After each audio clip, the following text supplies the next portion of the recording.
Hello guys, so in this video I'm going to show you 4 different one-way smokes that are very good to know as a CT player to primarily counter long, but they can also help you to fight on short. So yeah, the thing is, the reason why you need so many one-way smokes on the A side is pretty much just because if you're using a one-way smoke and it works, then you cannot of course use the same one-way smoke multiple times. So you need a few different ones to cycle through them.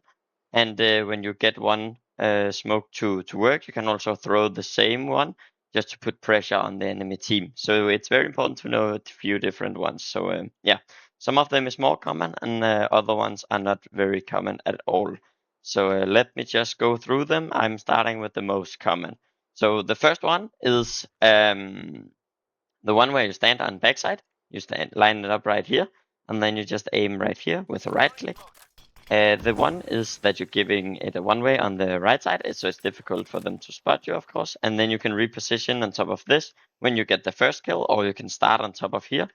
Most people will spam right here, so sometimes if you're playing in high elo, it's a good idea to stay like this. One thing that's also really strong about this smoke is also, let me just read smoke like this, is that it counters this coffee molo, I call it. So they cannot molotov right here, which is also very important when you throw this smoke. Something that I would like you to notice on this smoke is that it also smokes in front of this box, which makes it very hard for the T's when they're running up ramp to get this angle right here.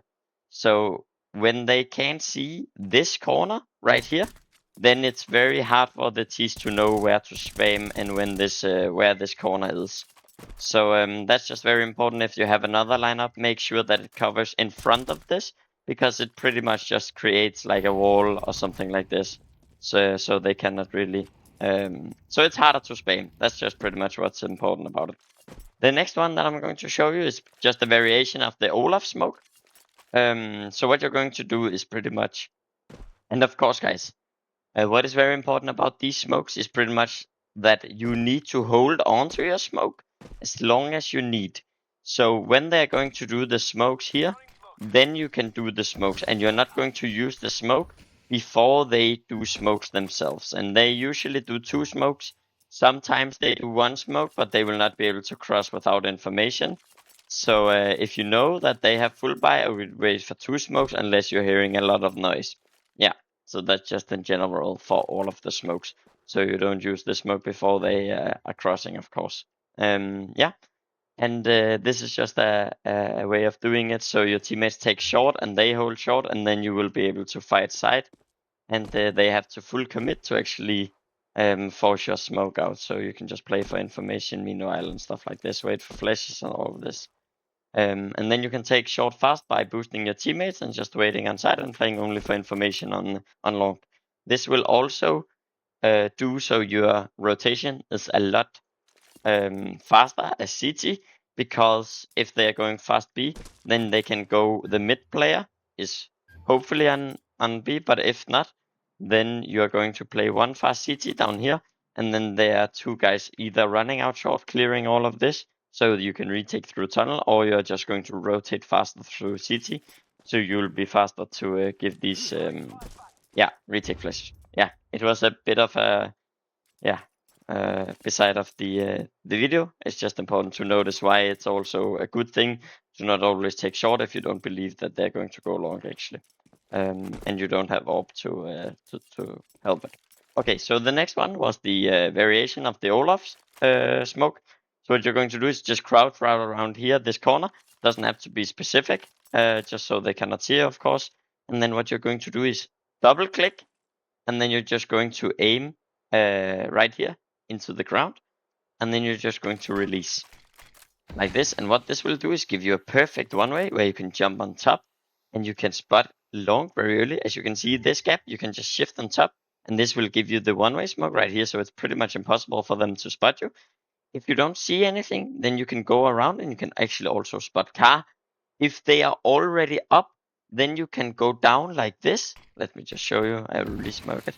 You can go down so that you cannot get spotted from here. and then you can go out on this corner and you will still have a one-way smoke this way around. So it's really, really strong, guys. And you can use this smoke even though you don't know how far up they are. Usually you will get one kill right here. And what is also strong about this, you will most likely not get spotted from this position because they will always do the smokes here. So they cannot spot you from close positions, which is pretty much the only way they can counter you. So if these fade and they are still out on long, I would recommend to, of course, drop down. So you're not going to take any further fights out here. The other one that I would like to talk to you about, let me just think one moment. Yeah, it was when you did the smoke like this. It doesn't have to be a specific lineup, so maybe it's a little bit different, but it's the exact same concept with everything. The thing is, this takes also a lot of information away from the T's, so they are going to spam a lot like this, trying to get one kill. Maybe they are scared on top of this and stuff like this. So they're going to spam a lot in this smoke. So this also gives you an advantage where you have where you can realize pretty fast how many is long, and you will also slow down their push. And of course, the point of these smokes is also to, of course, get some kills, but also to just get some information about how many are they going long right now and stuff like this. And if you can delay like 1 or 2 people, stopping to spam them and having to reload, so they are maybe only 1 or 2 running up ramp, this is also very, very strong, because there's no worse way to die than to actually get killed like this, and then you have to spectate the 2 guys still standing on car, something like this. So yeah, it also takes a lot of information away from them, and puts a lot of pressure on them. So yeah, that is also really strong. So the next smoke that I'm going to talk about is also one that is pretty common. It is where you stand in this corner right here. This is for information and kills very early in the round. So if they're going to take it very early, I would recommend doing this. So you're just going to stand in this corner, crouch, and then you're going to aim at this right here. You can see this dot right here. Maybe it's hard to see on YouTube. So you just aim like this, and you see like this. And what I would recommend is throwing one flashbang like this. You can peek with it because it goes under like this. You can also throw it a bit lower like this. It's just good to have it a bit in the air. So even though if they are in pit, they will still get blind by it. And this pretty much just makes it so you will be able to cross and actually also give some get some information while peeking like this. So you go like this. If they don't spot you, you can go in the smoke, and then you can jump on top of this, and then you can peek long like this.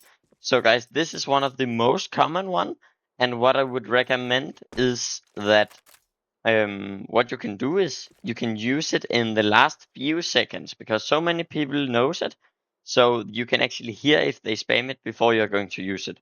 So you do it like this, and then you can just wait a bit, know if they use it or stuff like this, and then you can just wait a bit. They will not spam on the left side like this, and if they do, you can also wait on this side as well.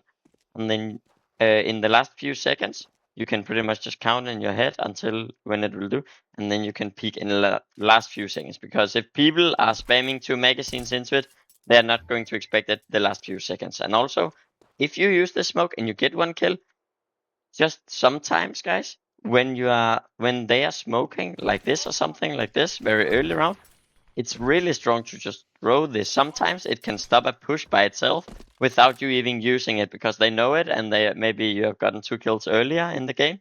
So they will pretty much just spam a lot, and you can pretty much just use it as a distraction and just slow down their push.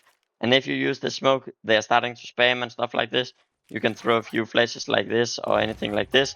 They will get full blind, and these smokes are pretty much faded before this smoke is faded, because when you hear the smokes, you're going to throw it, of course, which means that their smokes is going to fade first. And as soon as this gap is open again, this one will fade, but then you don't need the pressure anymore. So yeah, it's a really strong smoke, guys. You can use it early round if they take it, and you can use it. Yeah, my biggest tip with this one is pretty much just use it in the last seconds of it disappearing, okay? And if you get a kill, of course, instantly fall back. So if you get a kill, instantly fall back. We all know in the new CS2 it will get, oh, I can't call it new anymore. but you know what I mean. It will make bullet holes in the smoke. And of course, guys, I recommend primarily that you're going to use the dildo, the M4 silencer, to do these spams. At least if it's on the long range. So if you're doing the Olaf Meister, and also if you're doing this one, I would recommend using the silencer, of course. The last smoke that I'm going to show you guys is one where you're going to stand in this corner. This is a little bit more defensive, and this is a really strong smoke if they can also come from short. So if you have short players, maybe they are doing an A split where they do the smokes or something like this. So your CT players or mid players cannot see the pressure. Maybe it's solo queue, so they won't give a lot of information to you. And then your short player dies as well. What you can do now is you can go in this corner, you aim right here, and what this will do is they cannot spot you from short. You can jump on top, like right here, and then you will get a really strong one-way right here. You can see them very, very early. They will, even if they spot you like this, they will mostly just keep swinging because they want to, spam this position, you know. But it is a really strong smoke where you can actually go all the way out and you will be able to see further out than they will expect. Something that is also noticeable about this is it depends on the fade on this smoke right here, but sometimes you can actually also go a lot to the right. So let me just show you what I mean. And of course, guys, this looks a lot like this other smoke that I was showing you. Of course, this doesn't cover this corner as I spoke about, but in mid round where the T's are half blind and they have to take a fast decision, they are not going to think about which position they're going to clear and which they cannot really see the difference between the two smokes that much. So yeah, that's also a good thing that they look a lot like each other. So what I was just talking about is that you can go a lot to the right where you stand right here, and you can actually still use it as a one-way when they go over here. So that means if they go up and spam it like this, you are actually all the way out here in this position, and that is not something that they will spam at all, especially if you get one kill here earlier. So yeah, guys, that is pretty much it. I know it was a bit of a long video, but I just wanted to go over them, and I hope you guys enjoy that I make it a bit longer, just to talk a little bit about what tips and how I use it in 3K Elo, so you just don't only get the smoke, and maybe it's hard to take a decision when to throw the smoke, but I go a bit more in detail. Yeah, guys, so I hope that gives a little bit of insight on what I'm thinking when I'm throwing these smokes.